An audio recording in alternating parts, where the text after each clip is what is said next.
Good morning class. आपका बहुत बहुत स्वागत है। आइए आज हम करंट अफेयर्स का डेली करंट अफेयर्स का सेशन को आगे बढ़ाते हैं। और इसमें जो आज आपको करंट अफेयर्स पढ़ाया जाएगा वो 17 मई का पढ़ाया जाएगा। ठीक है, तो स्टार्ट करते हैं एक मोटिवेशनल क्वेट्स के साथ में कि मंजिलें उन्हीं को मिलती है जिनके सपनों में जान होती है। मंजिलें उन्हीं को मिलती है जिनके सपनों में जान होती है। पंखों से कुछ नहीं होता दोस्तों, हौसलों से उड़ान होती है। तो इसका मतलब यही हुआ कि अगर आपके पास संसाधन कम है, कमियां हैं, तो इसका मतलब ये नहीं है कि आप लाइफ में कुछ नहीं कर सकते हो।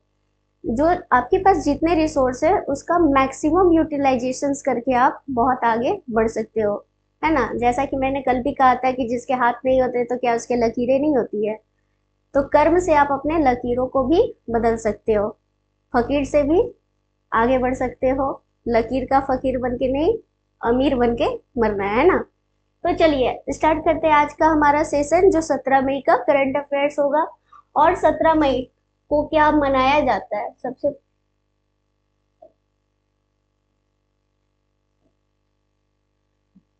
चलिए, तो 17 मई जो होता है, देखिए कोई भी हम लोग तैयारी करते हैं तो इसमें एक क्वेश्चन आता है डे का, इम्पोर्टेंट डेज है ना। जैसे कि ओजोन संरक्षण दिवस कब मनाया जाता है, हिंदी दिवस कब मनाया जाता है, युवा दिवस कब मनाया जाता है। ऐसे क्वेश्चन हर एग्जाम में आपको एक दो टकरा ही जाते हैं वन डे एग्जामिनेशन में। तो इसी में से एक डे है 17 मई का जो आज का है ना। मतलब मैं आज बता रही हूँ। तो 17 मई को क्या होता है, इंटरनेशनल विश्व दूर संचार दिवस। विश्व दूर संचार दिवस, साथ ही वर्ल्ड हाइपर टेंशन डे। चलिए दोनों के बारे में हम एक एक करके बात करते हैं। तो 17 मई को क्या मनाया जाता है, विश्व दूर संचार दिवस, दूसरा विश्व हाइपर टेंशन डे, है ना। तो दूर संचार दिवस जो होता है वो किस लिए मनाया जाता है, तो ये इसलिए मनाया जाता है क्योंकि इसी दिन जो है हमारा आईटीयू का गठन हुआ था। आईटीयू बोले तो International Telecommunications Union, International tele communication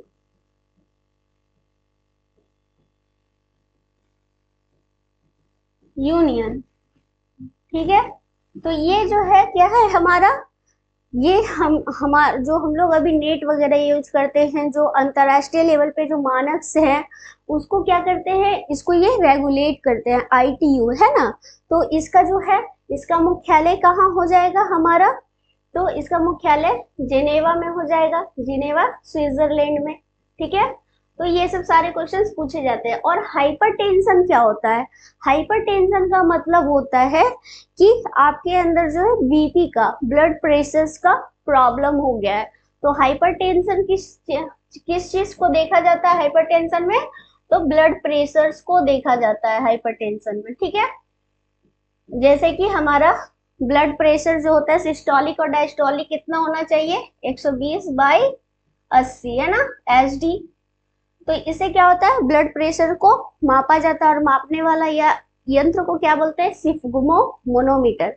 चलिए आगे हम लोग क्वेश्चंस देखते हैं। दूसरा क्वेश्चन, मेरी लाइफ, माई लाइफ, ये क्या है, मेरी लाइफ या माई लाइफ। ठीक है, आपको ये यहाँ पे मेरी लाइफ मिलेगा देखने को। इसका नाम पूरा क्या है, मेरी लाइफ। ये क्या है, एक मोबाइल एप्लीकेशन है। मेरी लाइफ क्या है, एक मोबाइल एप्लीकेशन है। और ये जो मोबाइल एप्लीकेशन है, इसको जो है लॉन्च किया है हमारे इन्वायरमेंट बाय लॉन्च बाय हमारे इन्वायरमेंट मिनिस्टर से भूपेंद्र यादव। ठीक है, तो क्वेश्चन ऐसे भी बन सकता है पहला कि क्या है ना, मेरी लाइफ क्या है, तो एक मोबाइल एप्लीकेशन से, इसको किसने लॉन्च किया है, तो हमारे पर्यावरण मंत्री भूपेंद्र यादव जी ने इसको लॉन्च किया है। अब इसमें क्या होगा, तो इसमें जो है आपको प्रमोट किया जाएगा कि आप जो है सस्टेनेबल तरीके से सारे वस्तुओं का, अपने लाइफ स्टाइल्स का जो है किस तरह से यूज करते हो। जैसे कि प्लास्टिक का यूज नहीं करना है, स्पेशली सिंगल यूज प्लास्टिक्स का, वाटर कंजर्वेशन करना है, सॉइल कंजर्वेशन करना, ये सब क्या है, इसके लिए ऑर्गेनिक खेती को बढ़ावा देना होगा, है ना। तो ये सारी चीजें जो है आपको किसमें मतलब इसी थॉट के साथ जो है क्या लाया गया, मेरी लाइफ मोबाइल एप्लीकेशन। अब ये लाइफ से आपको कुछ पता चल रहा होगा, करंट अफेयर्स में हमको क्या करना चाहिए, लिंक करते चलना चाहिए, है ना, हर चीज को। तो लाइफ जो है ये क्या है, LIFE, ये क्या है, लाइफ मिशन भी है, ठीक है। एक लाइफ मिशन आया था और इसकी जो उत्पत्ति हुई थी इस लाइफ मिशन की, ये हुई थी COP 26, जो 2021 में कहाँ हुआ था, ग्लासगो समिट हुआ था COP का, ठीक है, ग्लासगो समिट। यहाँ पे जो है आपको किस चीज का उदय होता है, तो लाइफ मिशन का होता है। हमारे PM ने इस मिशन को जो है इनॉग्रेट किया था, इसके कॉन्सेप्ट को दिया था। तो लाइफ का फुल फॉर्म होता है लाइफ स्टाइल फॉर इन्वायरमेंट, ठीक है। तो COP 26 में जो है, ऐसे अभी तो देखिए ये ज्यादा पुराना न्यूज नहीं है, तो ये तो बोल सकते हैं हम लोग का अभी भी करंट ही है, और अक्सर ये मिशन जो है करंट में बना हुआ रहता है, तो इसलिए आपको इसका जो है इतिहास जो थोड़ा बहुत इसके बारे में जानना जरूरी है। तो लाइफ मिशन क्या है, तो ये एक मिशन है जिसका फुल फॉर्म होता है लाइफ स्टाइल फॉर इन्वायरमेंट, और ये कब लाया गया, तो COP 26 में लाया गया।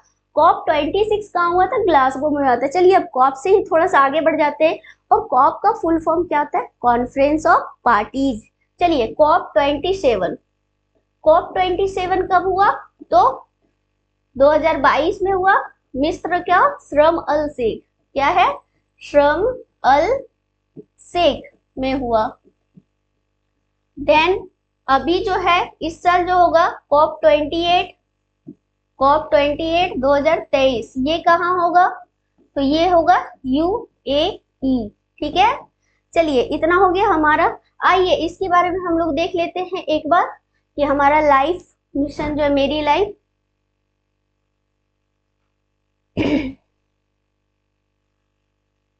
देखिए यही है मेरी लाइफ एप्लीकेशन, इसका फुल फॉर्म आप लोग देख पा रहे होंगे, लाइफ स्टाइल फॉर इन्वायरमेंट, ठीक है।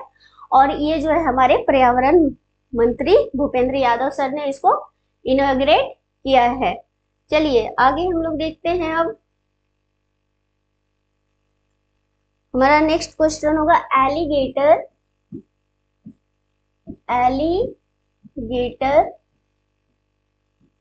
गार मछली।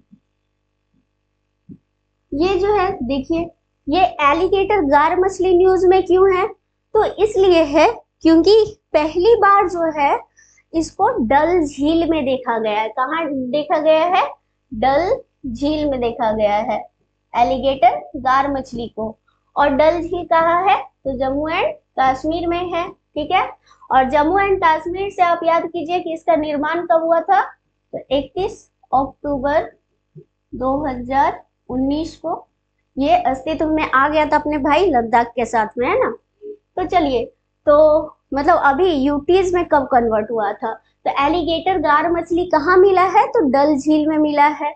अब डल झील कहाँ है, तो जम्मू कश्मीर में है, और जम्मू कश्मीर का निर्माण हम लोग देखते हैं 31 अक्टूबर 2019 को हो चुका था, ठीक है, लद्दाख के साथ यूटीज के रूप में। चलिए इसके साथ ही हम लोग कुछ एक आध और लेक को देख लेते हैं, जैसे कि चिल्का लेक, ठीक है। चिल्का लेक हमारा कहाँ है, उड़ीसा में क्या है हमारा, चिल्का लेक है। चिल्का झील, बेम्बानाद झील केरला में, बेम्बानाद झील केरला में। हमारे बिहार में कौन सा है, कांवर झील, कांवर झील।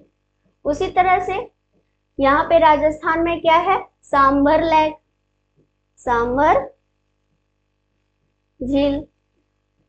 और उत्तराखंड में राकस ताल, भीमताल, नैनीताल, नौकुचिया ताल, है ना।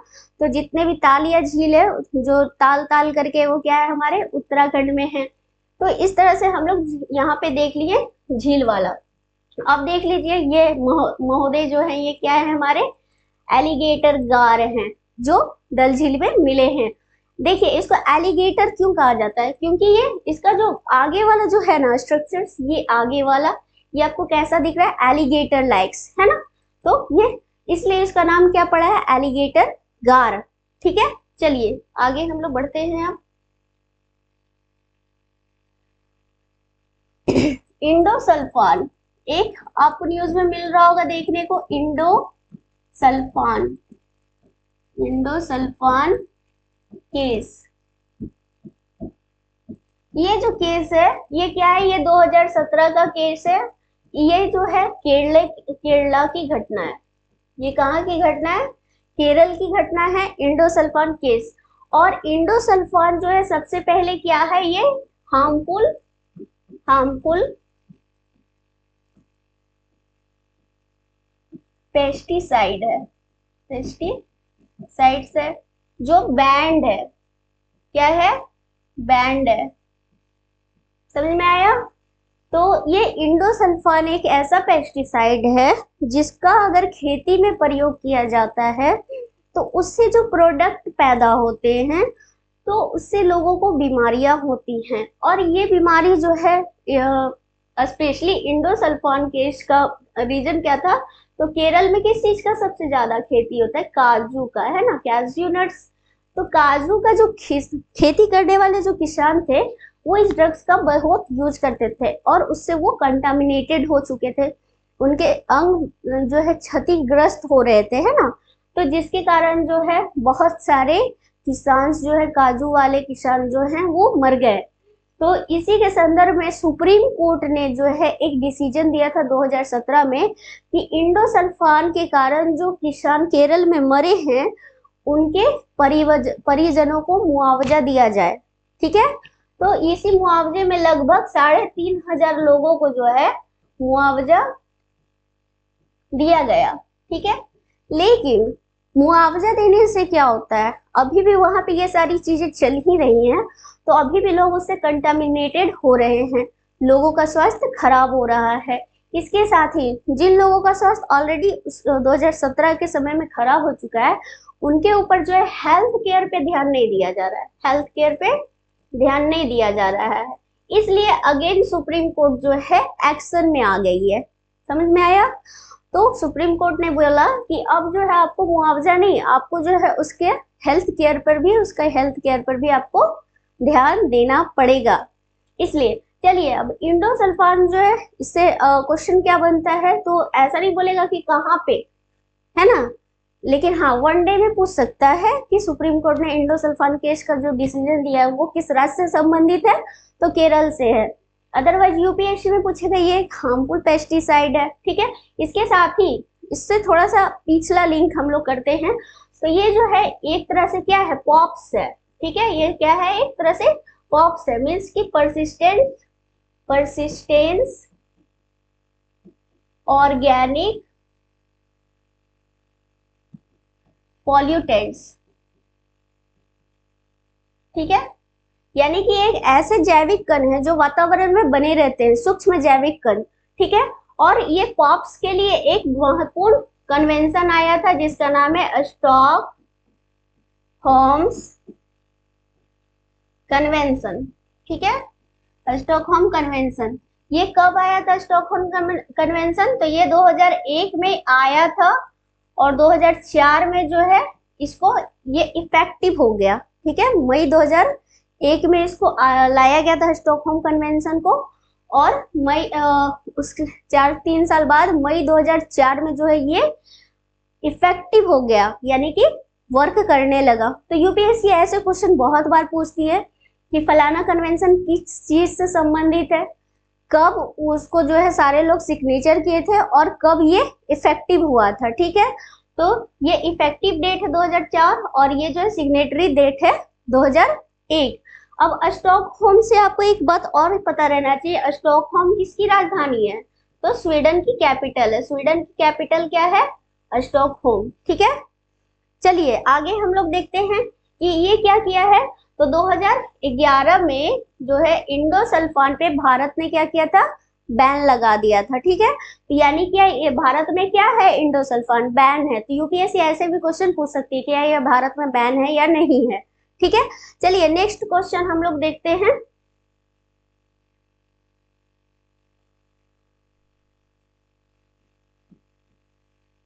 हमारे पीएम कौन है? पीएम है हमारे नरेंद्र मोदी जी, है ना। अभी तक आप लोगों को पता था क्या? जाहिर सी बात है, इतने साल से रह रहे तो सबको पता है। पीएम जाएंगे हमारे कहाँ पे? 3 देशों की यात्रा पे हमारे पीएम जा रहे हैं। 3 देशों की यात्रा पे। हम लोग तो एक देश ही नहीं घूम पाते, अपना पड़ोसी नेपाल ही नहीं जा पाते, बताओ। और हमारे पीएम पता नहीं दुनिया के कितने देश का सैर कर चुके हैं। खैर चलिए, सबका अपना पद और समय होता है। तो पीएम हमारे जो है वो कहाँ जा रहे हैं? तो 3 जगह जा रहे हैं। अब वो 3 जगह आप याद कर लीजिए सीरीज से, ठीक है। पहला तो वो कहाँ जा रहे हैं? जापान जा रहे हैं। देन वहां से क्या जाएंगे? पापुआ न्यू गिनिया जाएंगे।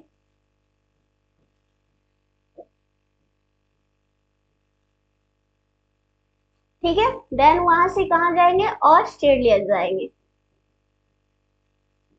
समझ में आया? तो हमारे पीएम 3 जगह जा रहे हैं। कब जा रहे हैं? तो आज जाएंगे 19 से 21 मई, 19 से 24 मई के बीच में जाएंगे हमारे पीएम। कहाँ? 3 जगह। जापान से पापुआ न्यू गिनिया और पापुआ न्यू गिनिया से ऑस्ट्रेलिया।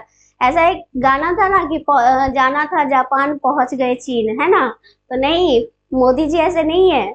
उनको सब कुछ पहले से पता रहता है, उनका सब कुछ प्लानिंग रहता है। हमारे जैसे नहीं कि कहीं भी जाना है तो कहीं भी चले गए। तो क्या है, ये पहले जापान जाएंगे, जापान से पापुआ न्यू गिनिया जाएंगे और पापुआ न्यू गिनिया से कहाँ जाएंगे? ऑस्ट्रेलिया जाएंगे। अब हम सबसे पहले देखते हैं ये जापान क्यों जा रहे हैं हमारे पीएम। तो जापान में होने वाला है G7 समिट, ठीक है। जापान में कौन सा समिट होने वाला है? G7 summit. कहाँ होगा? तो हिरोशिमा में होगा। हिरोशिमा, ठीक है, हिरोशिमा शहर में होगा। अब हिरोशिमा शहर के नाम से आपका दिमाग खटका होगा, अगर नहीं खटका तो खटका लीजिए। हिरोशिमा और नागासाकी इतिहास का महत्वपूर्ण घटना है, ठीक है। ये क्या है? हमारे इतिहास का महत्वपूर्ण घटना है। इसको हम लोग ऐसे भी याद करते हैं, HN, ठीक है। H for Hiroshima, Hiroshima, N for Nagasaki, N for Nagasaki, ठीक है। और ये क्या है? देखिए, पहले होता है 6 और 6 को उलट देंगे तो हो जाएगा 9, है ना। तो ये जो है 6 अगस्त 1945 और ये क्या है? 9 अगस्त 1945, ठीक है। चलिए, तो क्या है ये हिरोशिमा? पहले H आता है, अल्फाबेटिकल तरीके से हम लोग देखेंगे क्या हो गया। पहले H आएगा, देन N आएगा। तो पहले H for Hiroshima, then N for Nagasaki, ठीक है। तो और अगर 6 को उलट देंगे तो पहले 6 आएगा, फिर 9 आएगा, ठीक है। और 6 को उलट देंगे तो 9 हो जाएगा। तो हिरोशिमा पे जो बम गिरा था वो 6 अगस्त 1945 को गिरा था, इसलिए 6 अगस्त को हिरोशिमा डे मनाया जाता है। नागासाकी 9 अगस्त 1945 को बम गिरा था, इसलिए 9 अगस्त को नागासाकी दिवस मनाया जाता है। अब बम जो गिरा था वो किस प्रकार का था? तो न्यूक्लियर बम था। कौन सा बम था? न्यूक्लियर बम था, ठीक है, न्यूक्लियर बम था। न्यूक्लियर फ्यूजन और फिजन तो आपको पता होगा कि एक जो है जुड़ता है, ठीक है, एक जो है बहुत सारे मिलके छोटे छोटे कण मिलके क्या होते हैं? एक बम बनाते हैं जो जुड़ते हैं, जो हमारे सन में ये होता है, ठीक है। सन में होता है नाभिकीय संलयन। और एक जो होता है टूटता है, ये बड़ा सा है, इससे टूट के छोटा छोटा बहुत सारा बनता है, तो इसको बोलते हैं विखंडन। ये टूटना मतलब क्या होता है? विखंडन, ठीक है, विखंडन। तो ये दो कॉन्सेप्ट पे तो जो है क्या क्या काम करती है? तो न्यूक्लियर बॉम्ब, सॉरी, बॉम्ब जो है वो काम करती है, ठीक है। तो न्यूक्लियर बॉम्ब में क्या होगा हमारा कि और ये जो है विखंडन का एग्जांपल हम लोग देख सकते हैं। न्यूक्लियर बम हमारा परमाणु बम, परमाणु बम। अब देखिए यहाँ पे जो है हिरोशिमा में जो है बम जो गिरा था उसका नाम रखा गया था लिटिल बॉय, लिटिल बॉय। पहले क्या होता है? बच्चा छोटा होता है ना। तो पहला वाला बच्चा क्या था? छोटा था, उसका नाम क्या था? लिटिल बॉय था। दूसरा वाला बच्चा, बच्चा खाया पिया मोटा हो गया, इसलिए क्या हो गया, फैट बॉय। समझ में आया, फैट बॉय। चलिए इसके साथ ही हम लोग देख लेते हैं जो न्यूक्लियर, यहाँ पे जो है ये लिटिल बॉय या हिरोशिमा पे कौन सा बम गिरा था, तो न्यूक्लियर बम गिरा था, परमाणु बम, परमाणु बम गिरा था। और यहाँ पे जो है प्लूटोनियम का बम गिरा था। तो ये भी क्वेश्चन, ये दोनों क्वेश्चन जो है बीपीएससी पूछ चुकी है कि कौन सा बम कब गिरा था और उसका नाम क्या था, है ना। तो प्रीवियस ईयर्स बीपीएससी का क्वेश्चन आप उठा के देखेंगे तो आपको ये सारा चीज मिल जाएगा। चलिए अब हिरोशिमा का हम लोग थोड़ा सा एक मैप पे भी देख लेते हैं कि हमारा जापान का है, हिरोशिमा का है। उसके बाद हम लोग देखते हैं कि हमारे पीएम कैसे कैसे ज्योग्राफिकल चीज को यूज करते हुए, अपना पेट्रोल को बचाते हुए, पैसे को बचाते हुए, समय को बचाते हुए वो अपना यात्रा तीनों देशों का संपन्न करेंगे। तो आइए हम लोग उसको भी देख ही लेते हैं। हाँ, ये रहा हमारा प्यारा पड़ोसी देश, मतलब पड़ोसी तो नहीं है, पड़ोसी का पड़ोसी देश है जापान। जापान में देखिए ये है सिकोकू आइलैंड, ये है क्यूसो आइलैंड, ये क्या है क्यूसो, ये क्या है सिकोकू, ये क्या है होन्सू, और ये क्या है हमारा होक्काइडो। तो सबसे बड़ा जो आइलैंड है अगर पूछा जाएगा तो क्या होगा, होन्सू आइलैंड सबसे बड़ा आइलैंड, सबसे छोटा क्यूसो आइलैंड, सिकोकू आइलैंड, ठीक है, सिकड़ा हुआ। लेकिन अगर पूछेगा कि हिरोशिमा कहाँ है, तो हिरोशिमा ये हमारा यहाँ रहा, हिरोशिमा हमारा क्या है, यहाँ पे है। और हिरोशिमा किस आइलैंड पे है, तो सिकोकू, सॉरी, हिरोशिमा जो है वो होन्सू आइलैंड पे है, जो सबसे बड़ा आइलैंड है।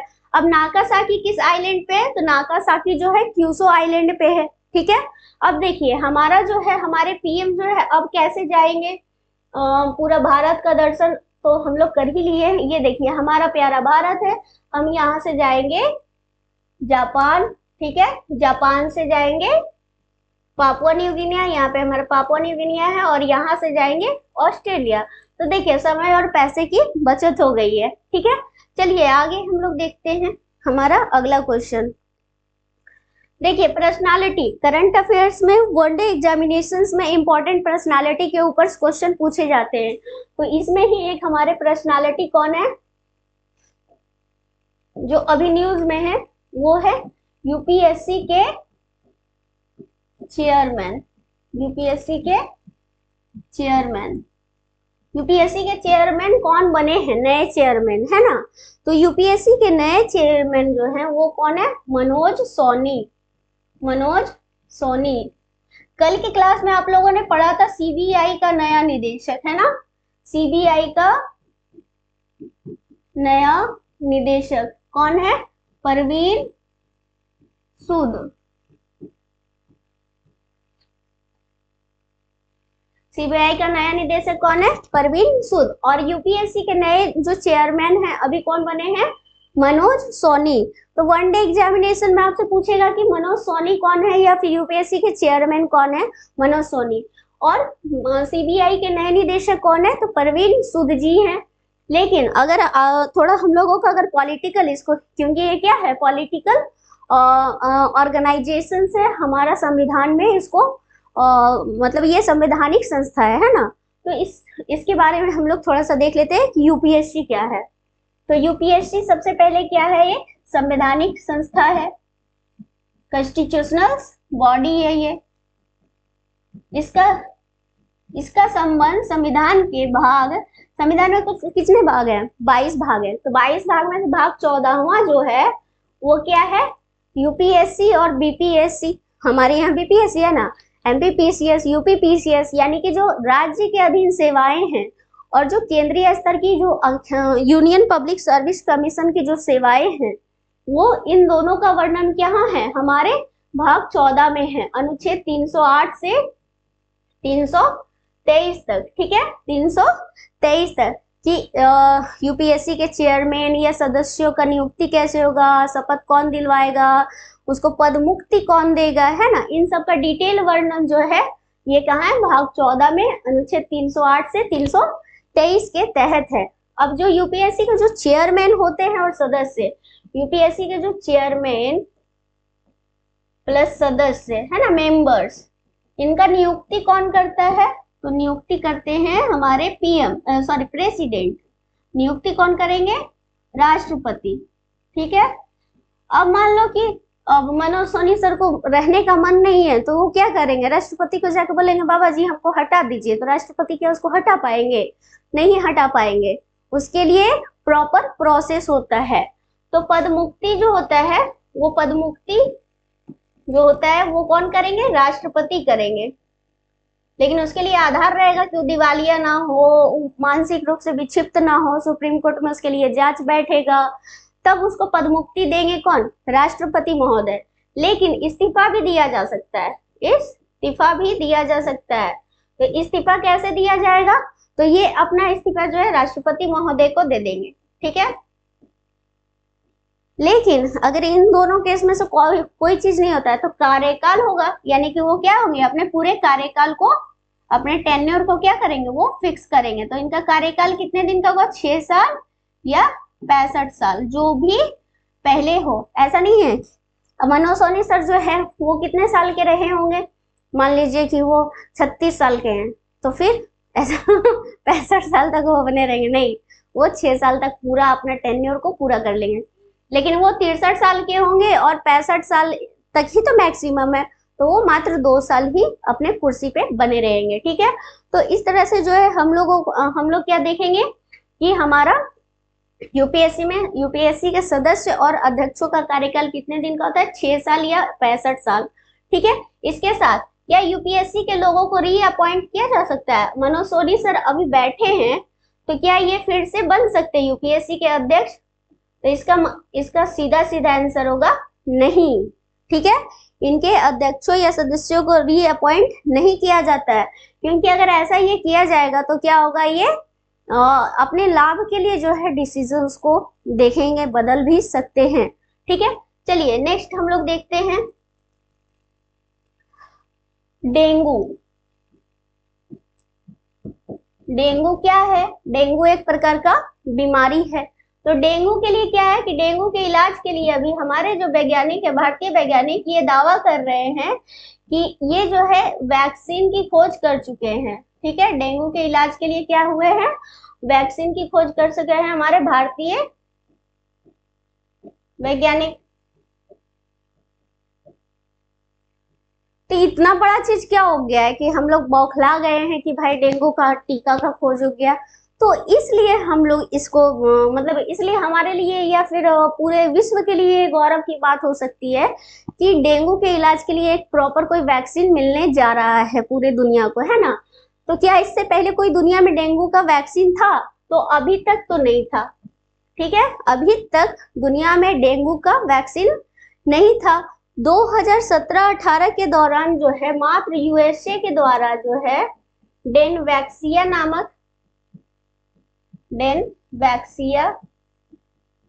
नामक दवाई का इजाद किया गया। ठीक है।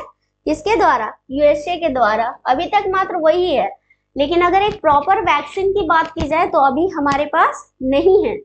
चलिए इतना हो गया। तो यूपीएससी ऐसे क्वेश्चन घुमा के पूछता है कि क्या ये जो है किसी मतलब इसका इलाज के लिए कोई वैक्सीन उपलब्ध है या नहीं है, कोई टीका उपलब्ध है या नहीं है, दवाई उपलब्ध है या नहीं है, कानून उपलब्ध है या नहीं है। ठीक है।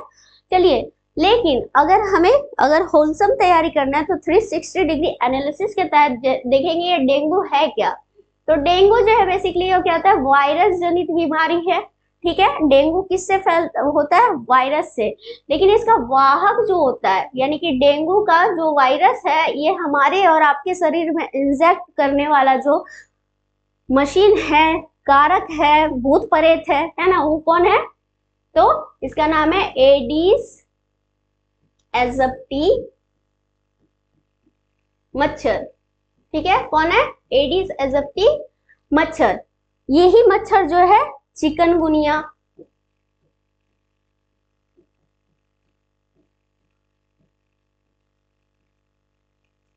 चिकनगुनिया, जैसे येलो फीवर, पीत ज्वर भी इसको बोलते हैं। ठीक है।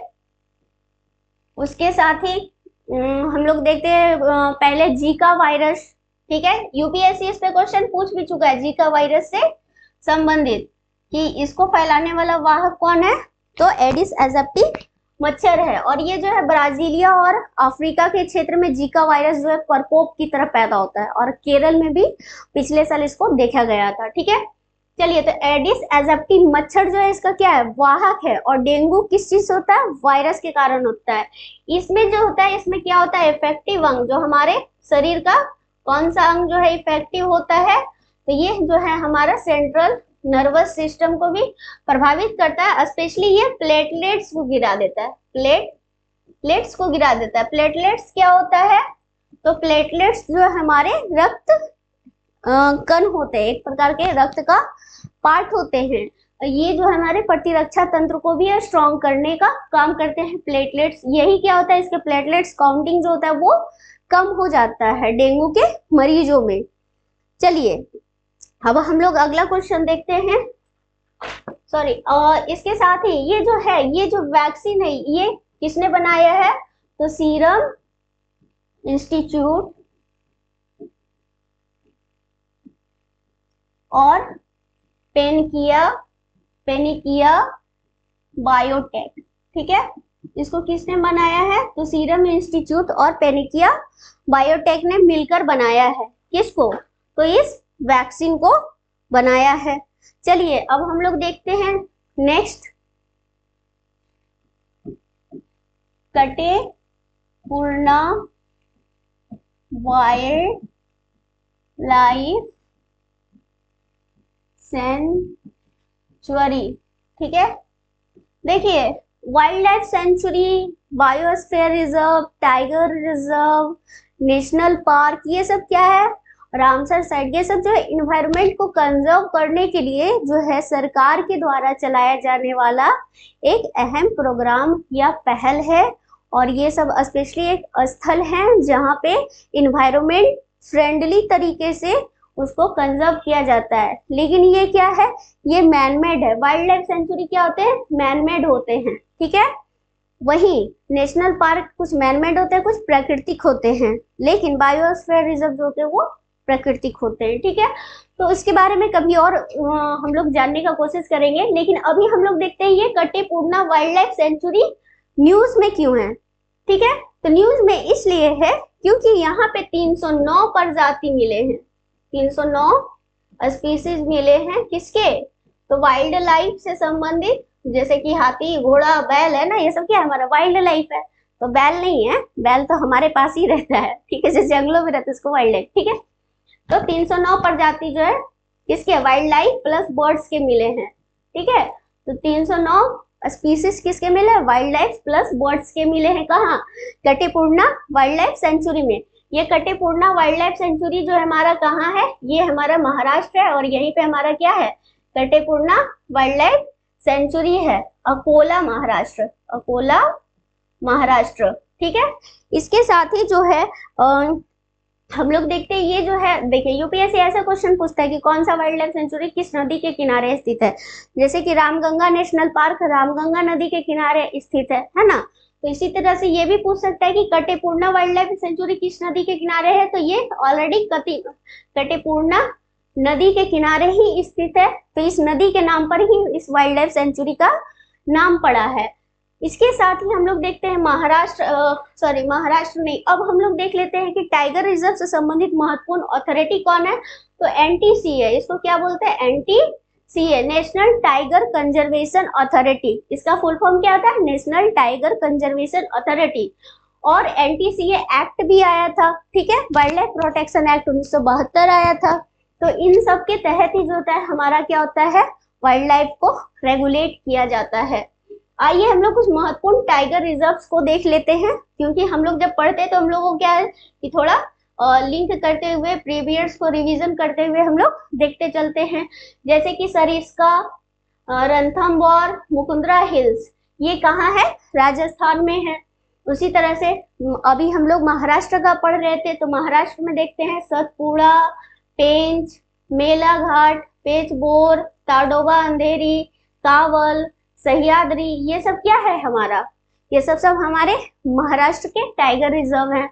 कर्नाटका से दांडेली अंसी, फिर उसके बाद आपका भद्रा, नागरहोल, ये सब क्या है, कर्नाटका के टाइगर रिजर्व है। पेरियार टाइगर रिजर्व कहाँ है, केरला में है। ठीक है, पेरियार के बारे में हम लोग कल पढ़े थे कि सबसे ज्यादा रख रखाव वाला सुरक्षित जो है टाइगर रिजर्व कौन है हमारा, पेरियार टाइगर रिजर्व है। सत्यमंगलम टाइगर रिजर्व, ठीक है, नागार्जुना सागर श्रीशैलम टाइगर रिजर्व, अमराबाद। देखिए ये दोनों पहले एक ही थे, जब तेलंगाना और आंध्र प्रदेश का विखंडन हुआ तो जो है नागार्जुना श्रीशैलम है, ये दो पार्टों में डिवाइड हो गया। ईस्ट वाले जो आंध्र प्रदेश में रहेंगे उसको नागार्जुना श्रीशैलम, और वेस्ट वाले जो तेलंगाना में चले गए उसको अमराबाद टाइगर रिजर्व के नाम से जाना जाने लगा। फिर उसी के साथ हम लोग देख लेते हैं इधर Kamlang tiger reserve, Pakke tiger reserve, ठीक है, कहाँ, अरुणाचल प्रदेश में। Namdapha tiger reserve, Kaziranga tiger reserve, Nameri tiger reserve, Manas Orang tiger reserve, ये जो क्या असम में है। बक्सा टाइगर रिजर्व, बक्सा बक्सर नहीं, बक्सा जो है बंगाल, ठीक है। चलिए आगे हम लोग देखते हैं एक Similipal tiger reserve, Orissa, Sundarban tiger reserve, West Bengal, Palamu tiger reserve, Jharkhand, Achanakmar tiger reserve, Madhya Pradesh और छत्तीसगढ़ के बॉर्डर पे। तो ऐसे भी क्वेश्चन पूछता है कि कौन सा बॉर्डर पे है। चलिए नेक्स्ट क्वेश्चन हम लोग देखते हैं। एयरबस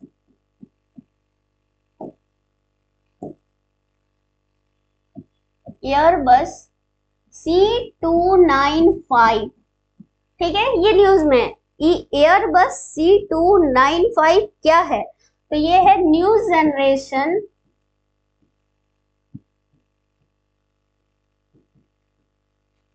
टैक्टिकल एयर लिफ्टर, ठीक है, new generation tactical air lifter. Air lifter means कि कहीं भी कुछ भी हवा में उड़ा के ले जाने वाला। लिफ्टर मतलब क्या होता है, लिफ्ट करने वाला, है ना। तो एयरबस C295 क्या है, न्यू जनरेशन का टैक्टिकल एयर लिफ्टर है। ये भारी से भारी सामान को भी एक जगह से दूसरे जगह पे ले जा सकने में सक्षम है। इसके साथ ही ये जो है आपको क्या करेगा, तो ये दिन और रात किसी भी मौसम में, ठंडा गर्मी बरसात, हर मौसम में ये काम कर सकता है। ये एयर लिफ्टर ये आपको डिजास्टर मैनेजमेंट में भी काम कर सकता है। जब कहीं आपदा हुआ तो लोगों को या सामान को उठा के ले जाना है तो ये काम कर सकता है ना। इसके साथ ही जो है कहीं आग लग गया तो फिर ये क्या करेगा, वाटर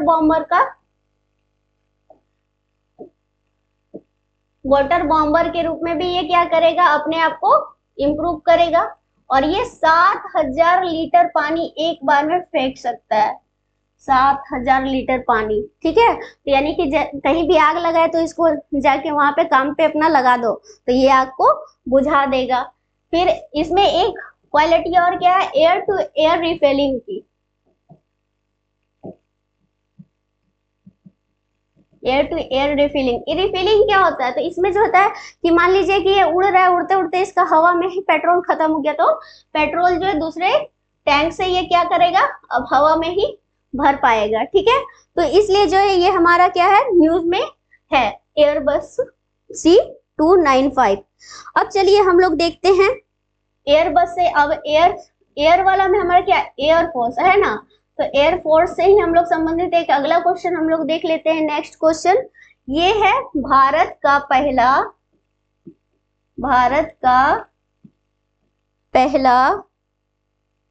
एयरफोर्स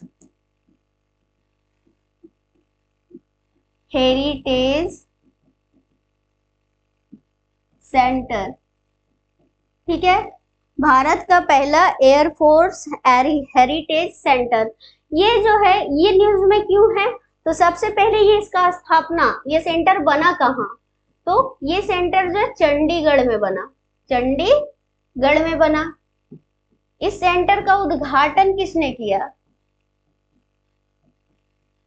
तो हमारे रक्षा मंत्री ने किया, ठीक है।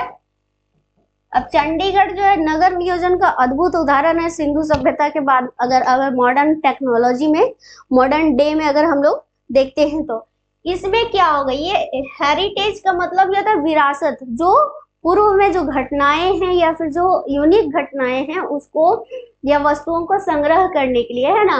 तो इसमें जो है एयरफोर्स में जो उस समय विभिन्न प्रकार के युद्ध, जैसे कि 1965 का भारत पाकिस्तान युद्ध, 1971 का युद्ध, 1962 का भारत चाइना युद्ध, है ना। इसके साथ ही अभी जो है बालाकोट सर्जिकल स्ट्राइक्स, इन सब में जो शहीद हो गए हैं या फिर इन सब में जो वस्तुएं यूज की गई है, उन सबको जो है इस संग्रहालय में रखा जाएगा विरासत के तौर पे। तो क्वेश्चन आपसे बन सकता है कि भारत का पहला एयरफोर्स हेरिटेज सेंटर का उद्घाटन किसने किया? तो रक्षा मंत्री ने किया। कहाँ किया? तो चंडीगढ़ में किया। और ये जो है क्या करेगा? तो इन सब जो युद्ध हैं उन सब का जो मेमोरीज है उनको सहेज के रखेगा।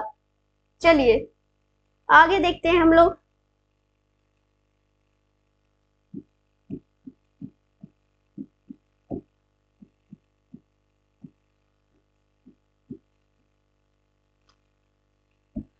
होम्योकॉन 2023, ये होम्योकॉन क्या है? तो होम्यो से होता है होम्योपैथी, ठीक है। तो ये किससे संबंधित है? तो होम्योपैथी से संबंधित है। होम्योपैथी क्या है? हमारे आयुष चिकित्सा, है ना, आयुष चिकित्सा, आयुर्वेद, योग, फिर सिद्ध, फिर होम्योपैथी, है ना। तो इनसे संबंधित में एक जो है हमारा होम्योपैथी, आयुर्वेद के बाद दूसरा सबसे ज्यादा यूज किया जाने वाला पद्धति, चिकित्सा पद्धति क्या है? होम्योपैथी। तो इस होम्योपैथी को बढ़ावा देने के लिए जो है ये क्या है? होम्योकॉन 2023 को इनॉग्रेट किया गया है। ये कहाँ पे हुआ है? तो होम्योकॉन 2023 जो उत्तराखंड में हुआ है, और उत्तराखंड के सीएम कौन है? पुष्कर सिधामी। यही इनके इस होम्योकॉन हैकाथन का जो है प्रतिनिधित्व इन्होंने किया है, ठीक है। चलिए अब इसमें ही हम लोग रिसेंट में ही देखते हैं, उत्तराखंड से क्या है हमारा? तुंगनाथ टेम्पल। उत्तराखंड में ही हमारा क्या है? तुंगनाथ मंदिर। ये मंदिर न्यूज में क्यों बना हुआ है? क्योंकि ये जो है उत्तराखंड में तुंगनाथ मंदिर जो है इसको राष्ट्रीय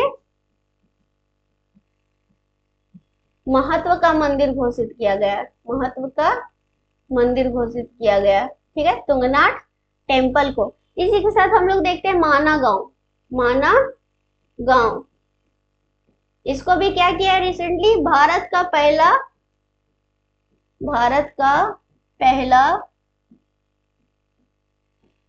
गांव की उपाधि से सुशोभित किया गया है। फिर उत्तराखंड में क्या है? भांग की खेती। भांग की खेती करने वाला पहला राज्य उत्तराखंड बना, ठीक है। चलिए माना जो है ये क्या है? माना एक दर्रा भी है, माना दर्रा, नीति दर्रा, ठीक है। ये सब क्या है? दर्रा है जो उत्तराखंड में देखने को आपको मिलेगा। फूलों की घाटी, फूलों की घाटी, और ये एक नेशनल पार्क भी है। ये भी कहाँ है? हमारा उत्तराखंड में ही है। इसका उत्तर, फूलों की घाटी का उत्तर क्या है? उत्तराखंड है ना। लिपुलेख दर्रा, लिपुलेख दर्रा ये भी कहाँ है? उत्तराखंड में है। चलिए आगे हम लोग देखते हैं।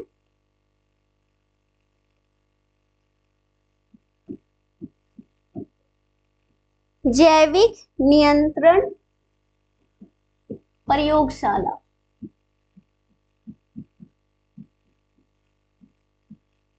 जैविक नियंत्रण प्रयोगशाला, ये जो है न्यूज में क्यों है? तो जैविक से मतलब क्या होता है? आज हम लोग हर चीज में सस्टेनेबल लाइफ स्टाइल को फॉलो कर रहे हैं।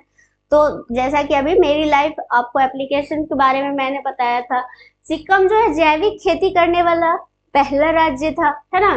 तो जैविक जो होता है क्या होता है कि प्राकृतिक तरीके से प्रकृति में उपलब्ध सामानों को यूज करके खेती करना, है ना। तो हम लोग ऑर्गेनिक चीजों को ज्यादा प्रमोट कर रहे हैं। तो इन्हीं चीजों को और प्रमोट करने के लिए जो है ये क्या है? जैविक नियंत्रण प्रयोगशाला को बनाया गया है। कहाँ पे? हैदराबाद में, हैदराबाद में। इसको किसने लॉन्च किया है? कृषि मंत्री, हमारे कृषि मंत्री जो है उन्होंने इस प्रयोगशाला का उद्घाटन किया है। और कृषि मंत्री हमारे क्या है? नरेंद्र सिंह तोमर, ठीक है, नरेंद्र सिंह तोमर। तो ये इन्होंने ही क्या किया? जैविक नियंत्रण प्रयोगशाला का उद्घाटन किया। नेक्स्ट हम लोग चलते हैं मध्य एशिया शिखर सम्मेलन।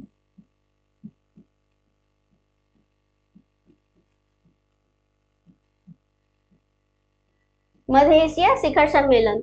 ये न्यूज में इसलिए है क्योंकि इसकी मेजबानी जो है, इसकी मेजबानी चाइना करने जा रहा है। ठीक है, तो पूछ सकता है कि मध्य एशिया शिखर सम्मेलन की मेजबानी कौन कर रहा है, तो चाइना कर रहा है। ठीक है, अब ये मध्य एशिया जो है भारत के लिए इतना इम्पोर्टेंट है और कि क्या बताया जा सकता है ना, यूरेनियम हो, पेट्रोल हो, मार्केटिंग हो, यूरोप के साथ हमारा संपर्क स्थापित करने के लिए रास्ता हो, ये सारा जो है मध्य एशिया से ही जाता है। और चाइना भी जो है इस बात को अच्छे से समझता है, इस कारण वो हमें घेरने का कोशिश कर रहा है ड्यू टू मतलब BRI है ना। क्या है ये BRI? बॉर्डर रोड इनिशिएटिव है ना। तो BRI इनिशिएटिव के तहत ही जो है क्या कर रहा है, हमको घेरने का काम कर रहा है। और इसी को फुलफिल करने के लिए चाइना जो है वो मध्य एशिया की राजनीति में, जियो पॉलिटिक्स में जो है इंटरेस्ट लेना स्टार्ट कर दिया है। और इसका परिणाम क्या हुआ है, तो चाइना जो है मध्य एशिया शिखर सम्मेलन का मेजबानी करने जा रहा है। चाइना से रिलेटेड कुछ फैक्ट कि स्वनिर्मित अरबपतियों की सूची।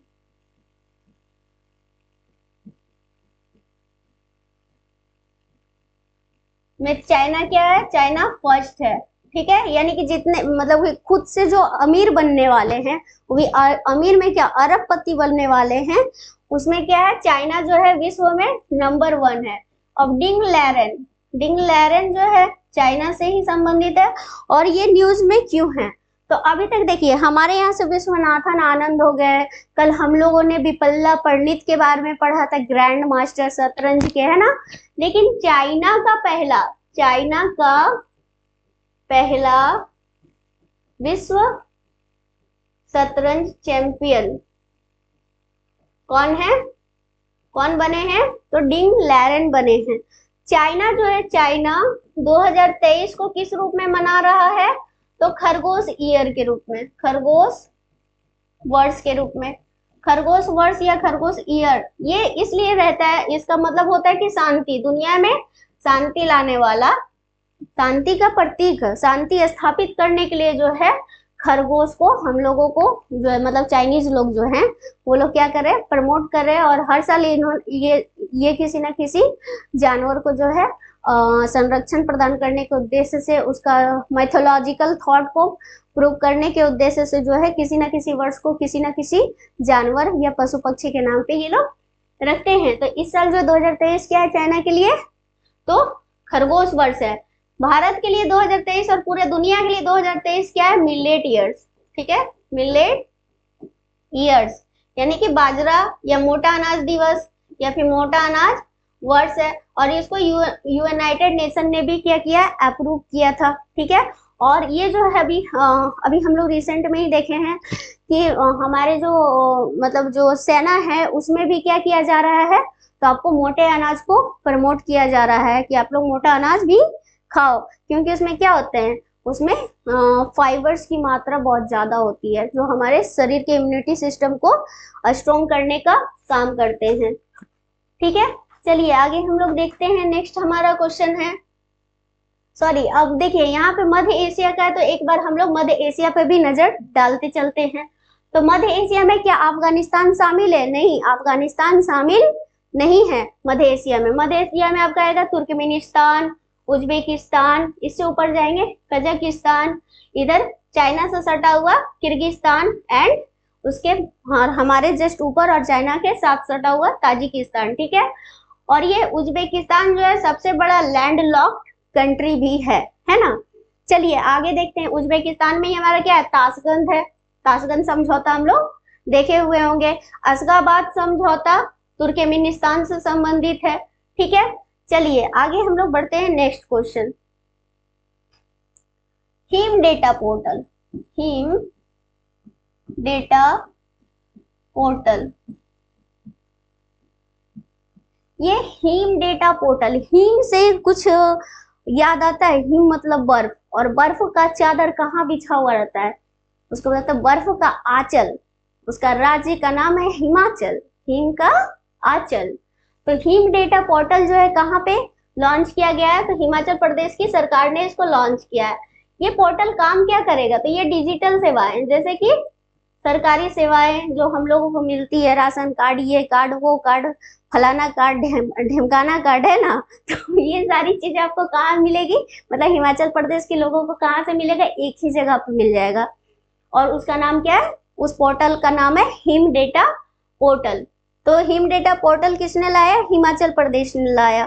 ठीक है, डिजिटल सेवाओं के लिए, डिजिटल सेवा की सुविधा प्रदान करने के लिए।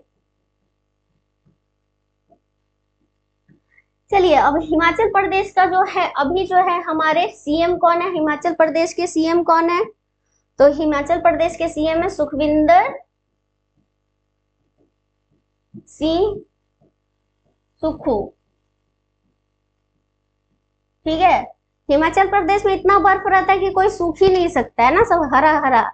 लेकिन अब हिमाचल प्रदेश के सीएम है क्या है, सूखे हुए हैं। हिमाचल प्रदेश के सीएम का नाम क्या है, सुखविंदर सिंह सुक्खू। हिमाचल प्रदेश का कैपिटल क्या है, राजधानी शिमला। ठीक है, शिमला समझौता कौन कौन जानता है, आप लोग बताइएगा जरूर।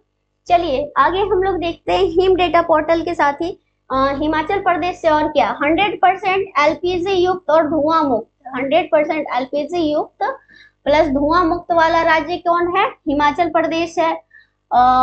भांग की खेती, सॉरी हिंग की खेती करने वाला पहला राज्य हिमाचल प्रदेश है।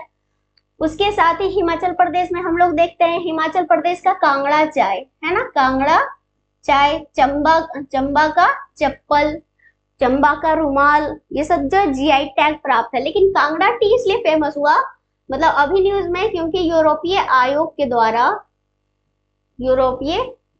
के द्वारा भी इसको क्या किया गया, प्रमोट किया गया, इसको जीआई टैग दिया गया है। इसके साथ ही मुलेठी की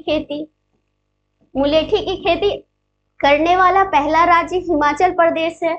मुलेठी का नाम है ऑर्गेनाइज्ड, वैज्ञानिक नाम इसका क्या है, तो कहीं कहीं दे देगा, तो ऑर्गेनाइज तरीके से हो रहा है ना,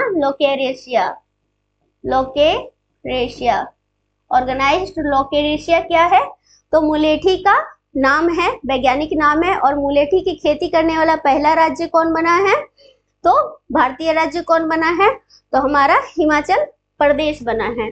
चलिए आगे हम लोग देखते हैं, आसियान पर्यटन फोरम 2023।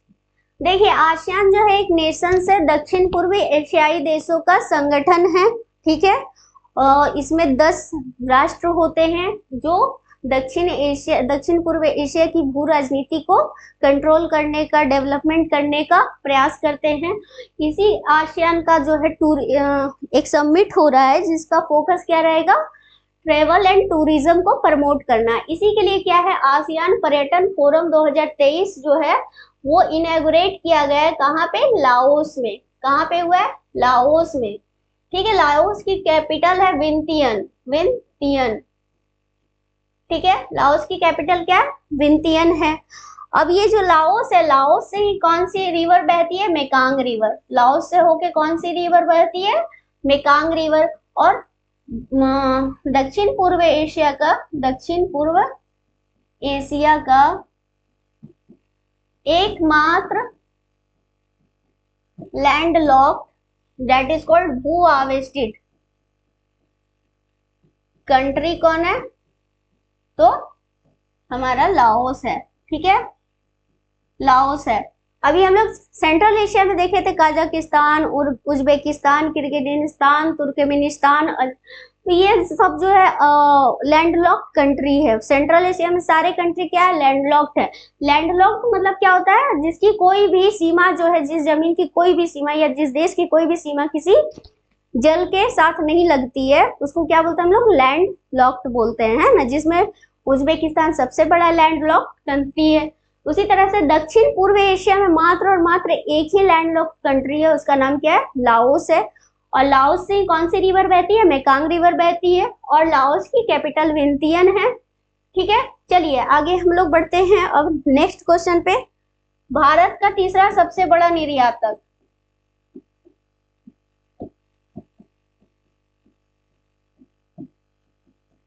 ये अभी न्यूज में इसलिए है, ये हमारे लिए भी इम्पोर्टेंट है, हमारे अर्थव्यवस्था के हेल्थ का सूचक भी है ना। भारत का तीसरा सबसे बड़ा निर्यातक कौन बना है?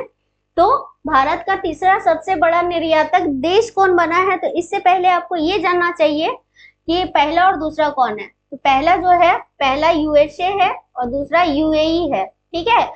और तीसरा जो है ये है हमारा नीदरलैंड। तीसरा क्या है? नीदरलैंड, ठीक है।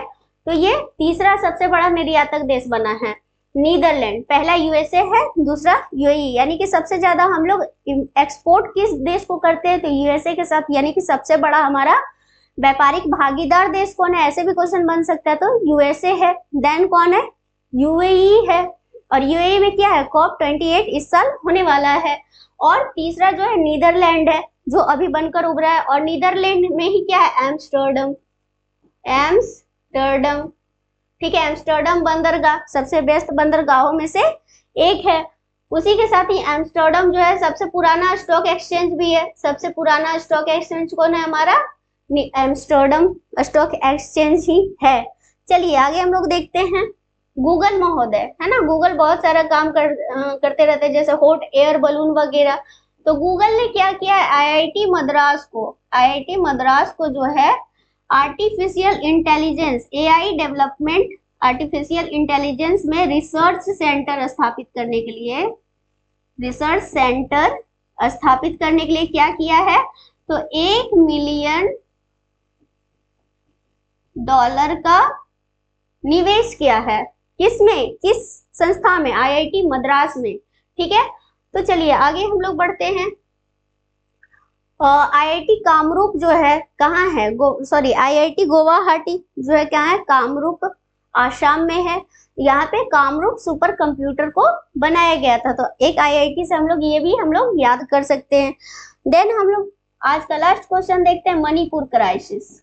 मणिपुर क्राइसिस, ये मणिपुर क्राइसिस बहुत दिन से हम लोग न्यूज में देख रहे हैं, मतलब कि मणिपुर में आग लगा हुआ है, ऐसे बोल सकते हैं ना। तो मणिपुर में आग लगने का कारण क्या है? तो मैती समुदाय। मैती समुदाय,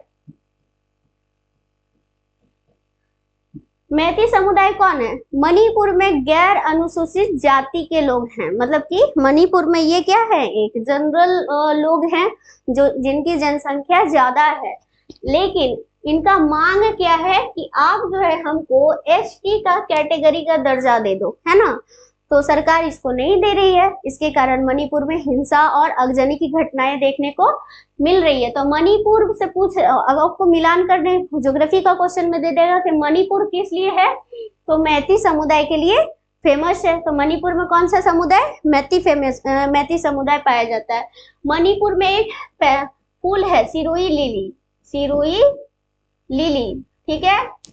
मणिपुर में एक फूल पाया जाता है, सिरोही लिली। इसी के नाम पे क्या है? मणिपुर में सिरोही लिली फेस्टिवल भी मनाया जाता है। काबुल लैमजाओ, काबुल लैमजाओ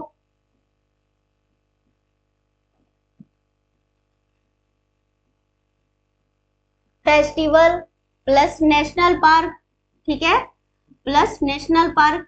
ये कहाँ है? तो ये भी मणिपुर में है। ये किस लिए फेमस है? डांसिंग डियर के लिए।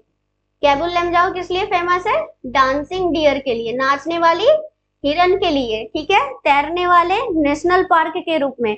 ये आपको ज्योग्राफी के एनसीईआरटी बुक में भी मिल जाएगा, डांसिंग डियर एंड तैरने वाला नेशनल पार्क। और इसके साथ ही आपको यहाँ पे जो है हम लोग देख सकते हैं कि मणिपुर में, मणिपुर की सीमाएं क्या हैं। तो इसके लिए हम लोग थोड़ा सा देखते हैं भारत। तो भारत में अगर यहाँ पे हम लोग देखते तो क्या है? अरुणाचल प्रदेश। ये क्या है हमारा? अरुणाचल प्रदेश। इसका ये हमारा नागालैंड। फिर यहाँ पे हमारा मणिपुर है और यहाँ पे हमारा मिजोरम है। तो इसी मणिपुर में क्या है? हमारा काबुल लैमजाओ नेशनल पार्क है। इसी मणिपुर में क्या हो रहा है? तो फेस्टिवल हो रहा है, सिरोही लिली फेस्टिवल। और मणिपुर की जो सीमाएं हैं इसमें देखिए, उत्तर में क्या है? नागालैंड है। उत्तर पूर्व में नागालैंड है। पूर्व पश्चिम में क्या है? हमारा आसाम है। और इधर क्या है, दक्षिण में हम लोगों का मिजोरम है, और पश्चिमी सीमा जो है वो क्या है, म्यांमार से साझा करती है। तो मणिपुर की पश्चिमी सीमा किसके साथ साझा करती है, तो म्यांमार के साथ साझा करती है। चलिए आज का क्वेश्चन हमारा समाप्त होता है। अब हम लोग देखते हैं आज का इंपॉर्टेंट एमसीक्यू, देखते हैं आपको कितना याद है।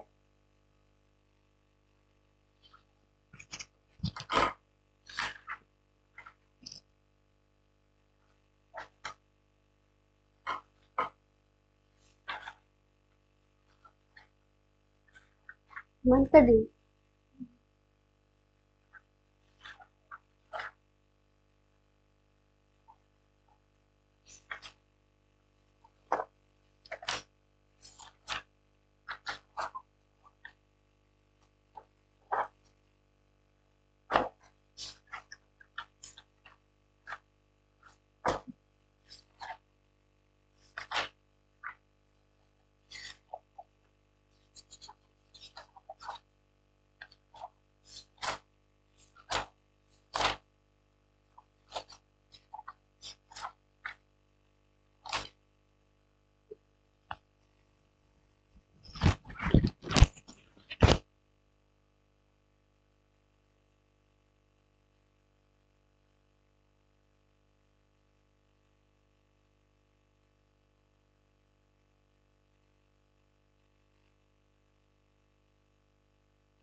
चलिए आज जो मैंने आपको पढ़ाया है करंट अफेयर्स, उसी से संबंधित एमसीक्यू भी देखते हैं कि आपको कितना याद हुआ है और कितना आपने ग्रिप्स करके उसका कंसेप्ट को चबा डाला है, यही बोल सकते हैं ना।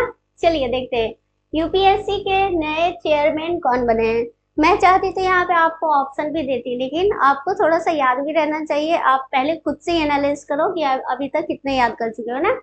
तो यूपीएससी के नए चेयरमैन कौन है, मनोज सोनी सर, मनोज सोनी, ठीक है।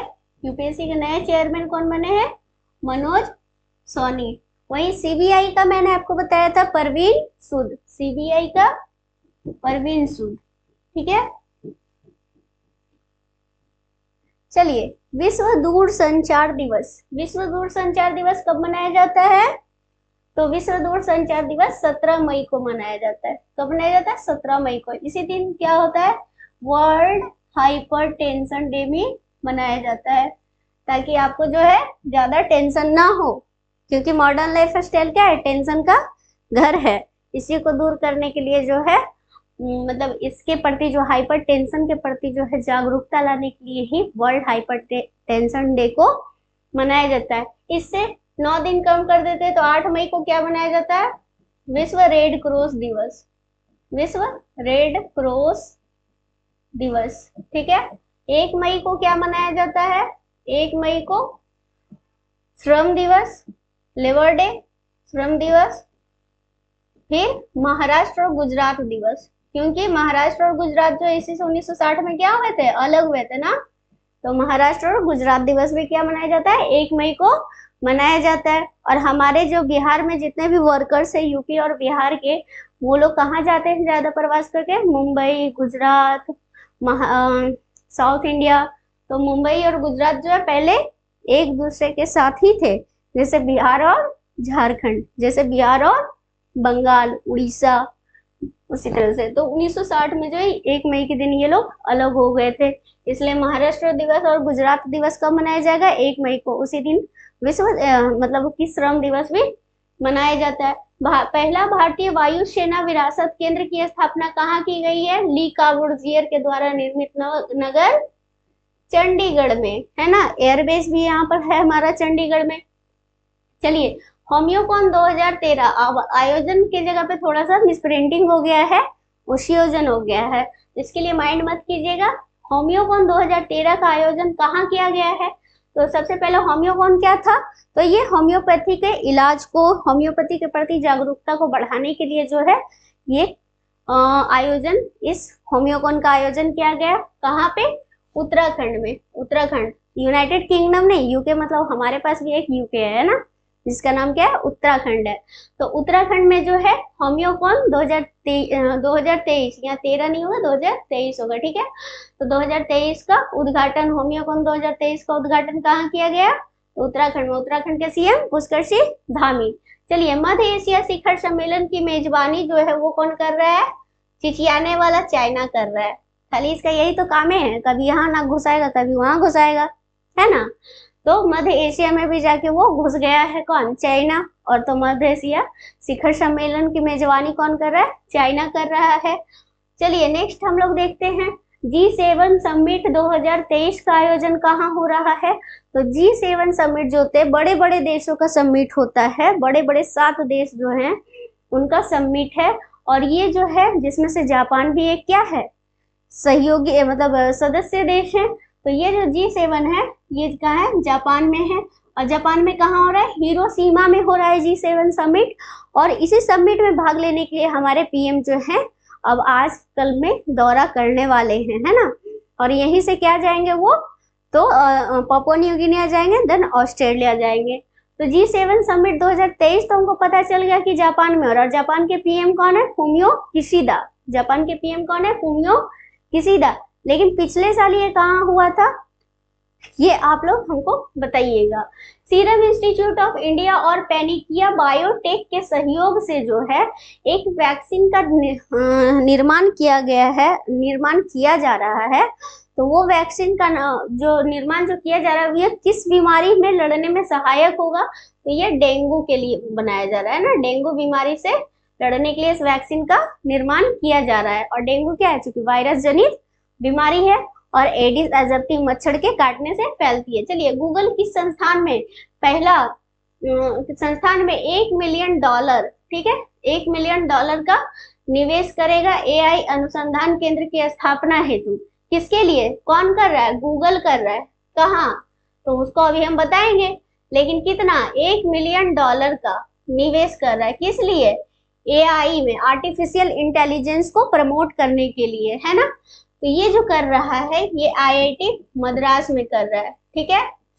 आईआईटी मद्रास में गूगल जो है $1 मिलियन का इन्वेस्टमेंट कर रहा है, ताकि एआई के रिसर्च को क्या होता है, एआई रिसर्च सेंटर को एस्टेब्लिश किया जा सके, ठीक है। उसके साथ ही अब हम लोग अगला देखते हैं, आसियान पर्यटन फोरम 2023 की मेजबानी कौन सा देश करेगा? तो ये करेगा लाओस। लाओस, लाओस की कैपिटल क्या थी? विंटियन थी। लाओस दक्षिण पूर्व एशिया का भू अवस्थित देश है। और लाओस से कौन सी रिवर बहती है? मेकांग रिवर बहती है, ठीक है। तो आसियान हो गया। मुलेठी की खेती करने वाला, किसकी? मुलेठी, ऑर्गेनाइज्ड लोकेरेशिया, है ना। तो मुलेठी की खेती करने वाला पहला भारतीय राज्य कौन सा है? भारतीय राज्य कौन सा है? तो ये है हमारा हिमाचल प्रदेश। हिमाचल प्रदेश। और हिमाचल प्रदेश में ही क्या है? लाहौल स्पीति घाटी है, लाहौल स्पीति दर्रा है, ठीक है। और हिमाचल प्रदेश में क्या है? हींग की खेती करने वाला पहला राज्य हिमाचल प्रदेश बना, लेकिन भांग की खेती का उत्तर उत्तराखंड होगा, ठीक है। चलिए, तो आज का हमारा ये टॉप 10 क्वेश्चन रहा था।